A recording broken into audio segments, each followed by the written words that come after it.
I'm Natalia Bonner. Welcome back. All right, I'm excited to share this adorable t-shirt quilt with you here today. So often when I'm sharing my machine quilting, I'm sharing a lot of hand-guided custom machine quilting. Well, not every quilt needs hand-guided custom machine quilting. Today I'm going to be sharing this t-shirt quilt, and the quilting that I'm going to be sharing, I will be using my Gammill 22-inch machine, but I do also have the Statler stitcher. So most often when you see my quilting, I've disconnected my belts and I'm hand guiding.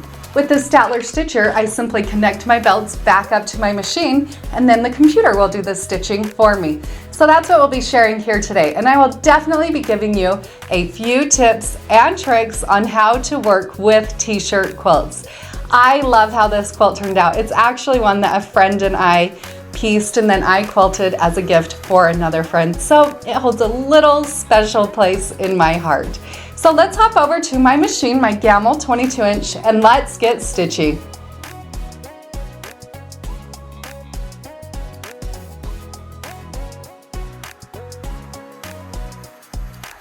I know somebody is going to ask, so as I made this t-shirt quilt, we did use an interfacing. The interfacing that we used was the Pellon SF101 Shape Flex interfacing. I loved working with this interfacing, not only because it makes the t-shirts a lot easier to work with, but also it was light enough that when I was machine quilting, I don't feel like it caused a lot of thread breakages or anything like that. And the quilt did stay really nice and soft.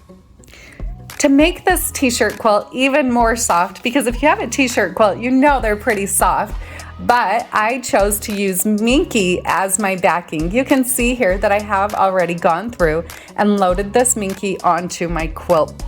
Next, I'm going to add my batting. So I know somebody's going to comment and ask me, why do you pin your quilt tops?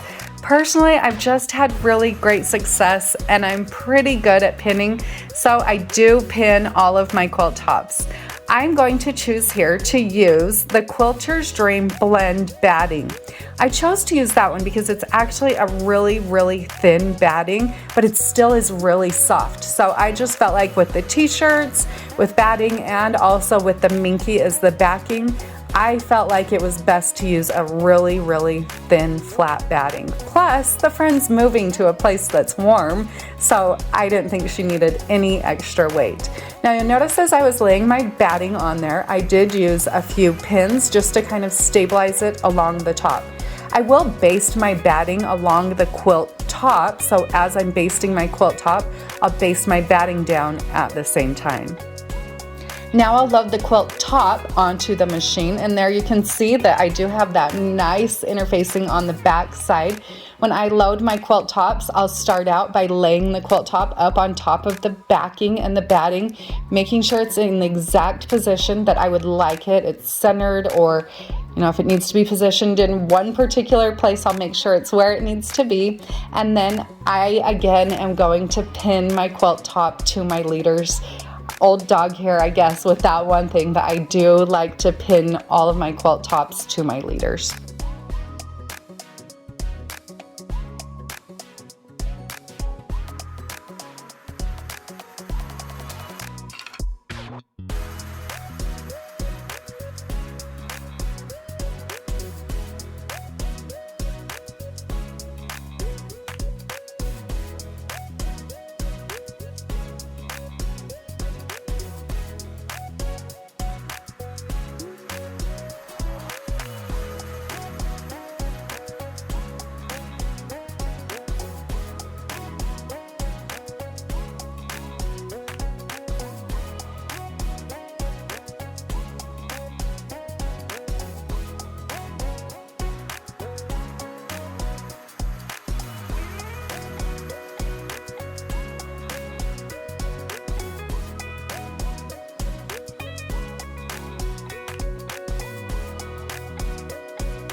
I mentioned in the intro that I am going to switch to my spoon foot to quilt this t-shirt quilt.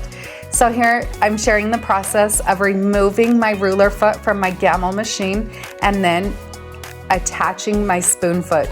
It's so easy to do, and the little key that comes with the feet, seriously, I just take a couple of twists on my screw right there and it's on nice and tight, and I've never had a problem with that foot moving around. But that spoon just makes it so that it'll glide really nicely over all of the bulk that's created here on this quilt top.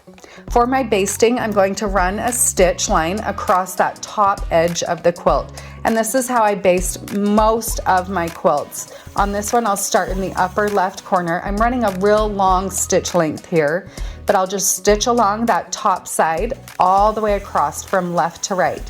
Now, because this is the t-shirt quilt, I want to make sure that it's staying as flat and square as it can. So you can see I'm using my left hand to kind of work my fingers in as I baste along the top. Once I've basted along my top, then I'll also baste along down the left side and also the right side as far as my throat space will allow. Now I'm ready to set up my Statler stitcher for the machine quilting.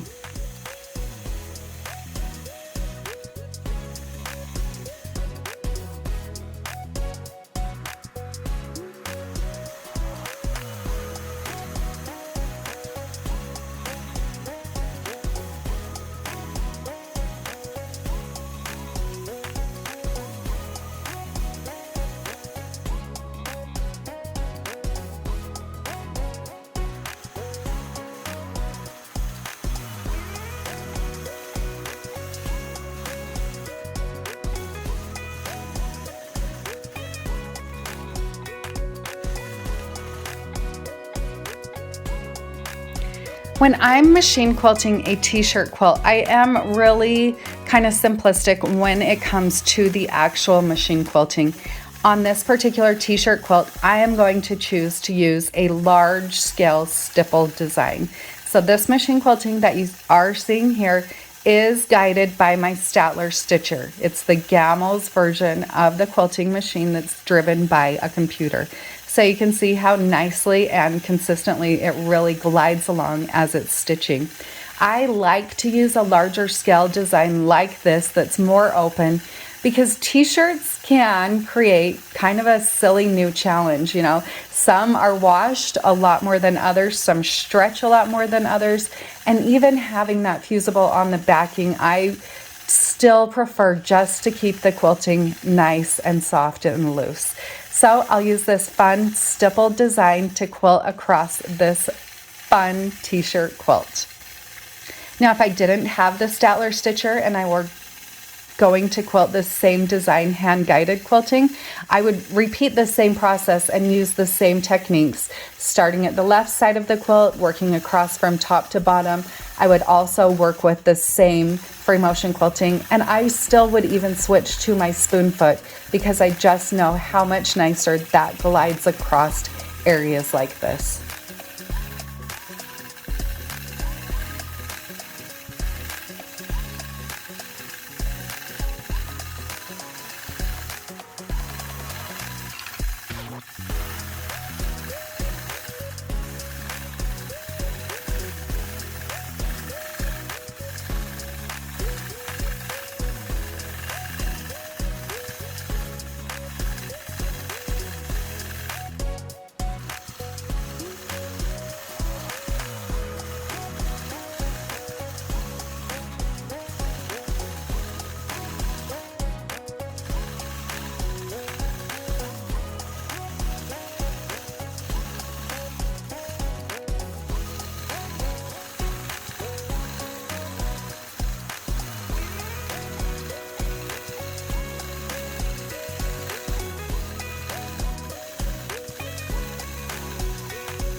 I love how this quilt turned out. Once that stippling quilting was all complete, then I did take the quilt off the machine, bound it with a simple gray binding, and it turned out to be the perfect gift.